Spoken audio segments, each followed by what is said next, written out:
Hi friends ಎಲ್ಲ ಹೇಗಿದ್ದಾರೆ? ಅದೇ ದೋಸೆ ಮಾಡಿಬಿಟ್ಟು ಇಕ್ಕಿ ಬೇಳೆ ಅವಳೆ ಕಡೆಯಿಂದ ಪಲ್ಯ ಮಾಡೋಣ ಅಂತ ಹೇಳ್ಬಿಟ್ಟು ದೋಸೆ ತುಂಬ ಚೆನ್ನಾಗಿರುತ್ತೆ ಕಾಂಬಿನೇಷನ್.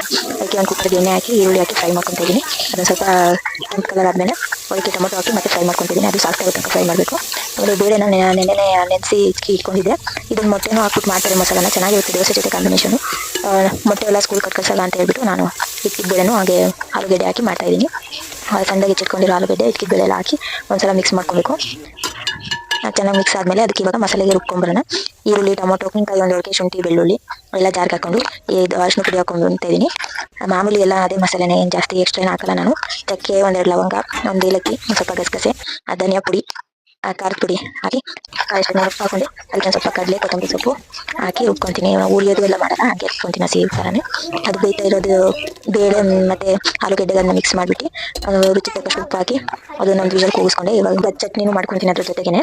ಅದಕ್ಕೆ ಮಾಮೂಲಿಯಾಗಿ ಶೇಂಗಾ, ಕಡಲೆ, ಹುಣಸೆಹಣ್ಣು, ಉಪ್ಪು, ಕಾಯಿ, ಕೊತ್ತಂಬರಿ ಸೊಪ್ಪು ಎಲ್ಲ ಹಾಕ್ಬಿಟ್ಟು ಒಂದು ಸ್ವಲ್ಪ ನೀರು ಹಾಕಿ ರುಬ್ಕೊಂಡಿದ್ದೀನಿ.